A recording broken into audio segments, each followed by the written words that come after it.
Depois de perder o equilíbrio, você desliza pela pequena caverna e começa a descer em alta velocidade, rolando, sentindo a pedra fria fazer múltiplos cortes no seu corpo e de repente você para num baque intenso, com o rosto quase colado no chão, coberto com uma espécie de pó e areia. Você então levanta e vê um pedaço de pedra de granito, bem cortado, trabalhado quase como se fosse uma escultura, e quando você olha para cima, você vê que essa pedra se expande, alcançando ali uns 3 metros de altura, e você nota então que se trata de um trono, um grandioso trono, todo feito em granito e com o seu topo recoberto de ouro, um ouro já fosco e tomado pela poeira. Quando você olha para sua esquerda, você vê mais alguns desses tronos e algumas outras estruturas absolutamente gigantescas, todas feitas também desse mesmo granito. Você sorri e pensa: finalmente encontrei o reino perdido de Ostória.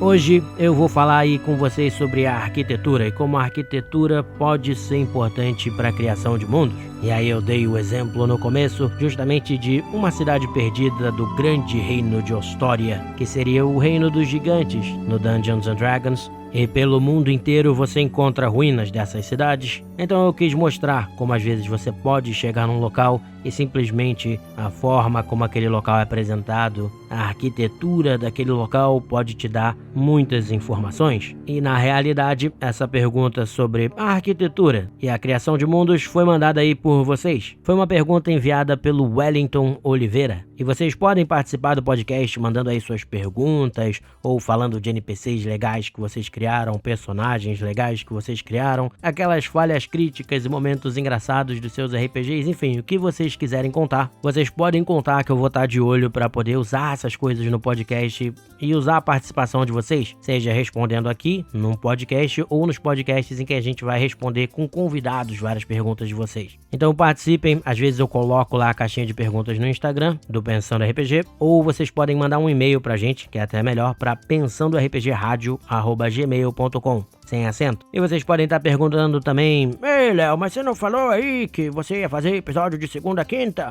E sim, essa é a ideia, mas eu percebi que tem um pessoal meio atrasado, porque o podcast não saía com tanta frequência assim, então tem um pessoal ainda percebendo essa mudança na frequência, e eu resolvi reduzir o ritmo nessa semana para esse pessoal entender que a partir de agora o podcast vai sair aí de segunda a quinta, a partir da semana que vem, já que eu preferi deixar o pessoal que tá atrasado se recuperar nessa aqui. Então vai sair o episódio que tá saindo hoje, vai sair um episódio de bate-papo aí na sexta-feira, e aí a partir da semana que vem já vai ser a programação normal. Mas sobre a arquitetura, o que eu queria mostrar é exatamente isso. Eu não sou arquiteto, então arquitetos podem trazer também insights legais sobre isso, vocês podem até mandar e-mail sobre isso se quiserem, mas a arquitetura para a construção de mundos de fantasia e para o seu mundo de RPG, ela é algo que é muito importante, principalmente por causa da principal regra das histórias de fantasia na hora de você narrar, que é o mostre e não conte, que é justamente a ideia de, em vez de você dizer que existiu uma sociedade épica de gigantes e tal, é claro que você pode dizer isso se ela não for aparecer na história ou antes dela aparecer na história, é claro,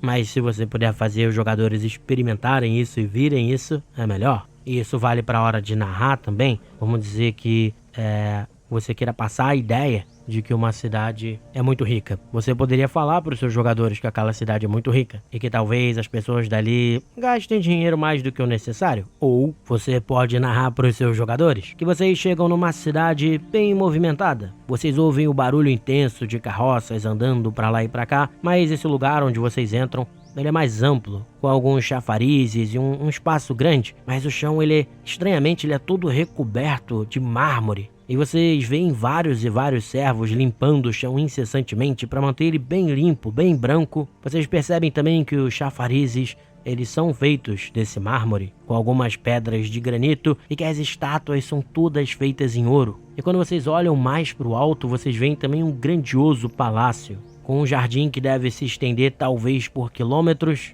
e com uma torre que tem o seu topo totalmente coberto com ouro. Vocês ouvem um pouco de música tocando em volta de vocês, e no meio daqueles muitos servos e muitos guardas, vocês veem também a nobreza desse local.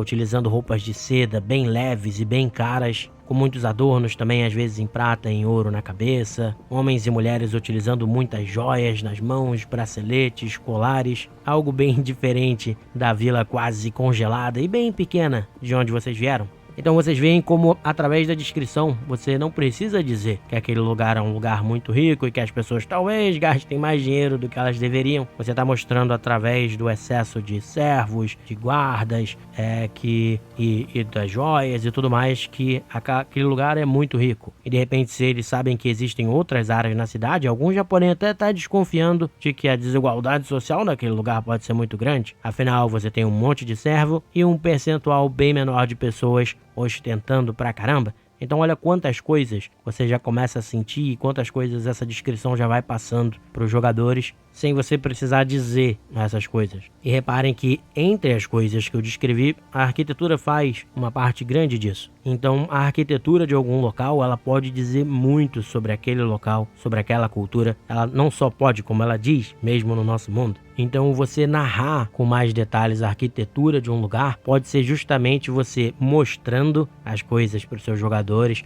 mostrando aquela cultura sem precisar contar para eles. Então, por exemplo, se eles chegam numa cidade élfica no meio da floresta e você percebe então grandes casas feitas ali, montadas nas árvores, mas com muito cuidado. Você vê que as madeiras que são feitas para fazer o chão dessas casas são colocadas com muito cuidado para não envergar os galhos e não machucar o tronco da árvore. E você nota que essas casas são todas meio curvas, como se elas se curvassem junto com as árvores. Isso vai gerando formatos estranhos, mas ao mesmo tempo poéticos, suaves, agradáveis. E aí você vai ver que isso já vai passando uma ideia, de um lugar bonito, de um pessoal que valoriza mais essa beleza. O fato das casas serem meio curvas, se recurvarem como as árvores, vai mostrando uma tentativa de você copiar às vezes o formato da própria natureza. O fato também da preocupação do chão não machucar o galho da árvore, não ferir a árvore, vai passando a ideia de que há uma preocupação com isso. Então você vai vendo que é um povo ali muito ligado a essas árvores, que talvez seja não uma boa ideia cortar um pedaço dessas árvores enquanto você estiver aí. Então tudo isso vai passando um clima e uma sensação diferente de como é aquele lugar. E aí essa própria ideia da casa na árvore e da madeira se retorcendo também vai passando uma ideia de algo mais onírico, algo mais mágico, algo mais criativo também, já que essa questão das curvas traz um pouco dessa ideia. Então você vê que como através da arquitetura daquele lugar, você já vai pegando qual seria a cultura daquele povo ali. Isso vai se opor, por exemplo, a uma Minas de Moria, em que você vai ver um trabalho muito bem feito na pedra. Os cortes absolutamente precisos e halls gigantescos, muito altos, com uma infinidade de colunas muito grossas e muito bem trabalhadas, formando salões absolutamente suntuosos. E você repara que essas colunas são realmente muito bem feitas, que elas são cortadas com extrema precisão, retilíneas, finalizadas também com muito, mas muito cuidado. Então nessa narração, vocês vão vendo como já passa a ideia de um povo mais de engenheiros, e que essa retidão talvez indique que eles não são tão criativos assim, embora sejam mestres em trabalhar ali com a matéria, em construir. Então vocês vão vendo como isso vai passando muitas ideias para vocês, de cultura, do que o pessoal faz, do que o pessoal valoriza, simplesmente pela forma como aquela cidade é construída, qual é o tipo de material que se decide usar, qual é o tipo de corte que é feito. Tudo isso, os adornos, tudo isso vai te dando informações sobre aquele lugar, sem que você precise ficar contando sobre aquele lugar. É claro que de vez em quando você vai ter que jogar essas informações e contar um pouco, mas já passa essa sensação. Assim que os jogadores ou leitores chegarem naquele local, mesmo que você ainda não tenha dito nada sobre aquele local, eles já vão formando uma ideia sobre aquele lugar, sobre o povo que vive naquele lugar, etc. Então isso é muito importante para essa questão da imersão, a arquitetura. E ela pode ser usada também como uma forma de movimentar sua trama, se você quiser. Porque o exemplo que eu dei, dele chegar em Ostória Ali é meio óbvio porque as coisas são meio gigantes, mas vamos dizer que houvessem dois tipos diferentes, porque existem vários tipos, na verdade, de gigantes. Então vamos dizer que existam lá, acho que são 5 ou 6, agora que a cabeça pode estar falhando, mas acho que são 6 dos tipos principais, né? De repente, pelas características da pedra, qual pedra usou, como é que fez o corte dessa pedra, como é que era o trono, qual era o adorno no trono, tudo isso pode levar aquele nosso herói do começo aí do podcast a de repente conseguir precisar. Caramba, essa arquitetura aqui só podem ser os gigantes de pedra. Então eu preciso ficar atento porque eles não são necessariamente muito bonzinhos. E aí ele já fica mais na defensiva. Então quer dizer, é uma informação para que aquele personagem que estava fazendo uma espécie de arqueologia por causa da arquitetura consiga descobrir algo. Você também pode fazer com que, de repente o cara consiga provar que uma civilização muito antiga tinha passado por aqui, porque esse tipo de construção é igual, é o mesmo tipo de arquitetura que a gente vê lá num outro continente em que você tem ruínas dessa mesma civilização. Então tudo isso também pode gerar informações e pistas e até mover a sua trama nesse sentido. De repente, quando ele chega ali e vê aquela arquitetura, ele pode chegar à conclusão de que, de repente é um outro tipo de gigante. Pelo tamanho do trono, pela arquitetura aqui, se é uma pessoa que é muito especialista em todos os gigantes, ele pode chegar à conclusão de que, caramba, isso aqui nunca foi encontrado nada desse tipo. Então quem vivia aqui é diferente de tudo que a gente já tinha pensado, de tudo que a gente já tinha escrito na nossa história. E olha como isso já vai levando para uma trama legal, né? Então vocês podem explorar desse jeito também. Então, na sua criação de mundo, a arquitetura pode ter uma importância enorme, tanto para poder mostrar, sem contar, muitas informações, mas muitas e muitas informações, e ao mesmo tempo, em alguns momentos, você vai poder utilizar essa arquitetura também para mover a própria trama de formas legais, de formas criativas e, de novo, sem dar muito na cara das pessoas. Sutilmente, você pode jogar essas pistas através dessas observações arquitetônicas, vamos dizer assim, e de engenharia também. Então é isso, achei que era um tema legal para usar e para falar. Espero que vocês tenham gostado desse episódio e até o nosso próximo programa. Grande abraço, pessoal!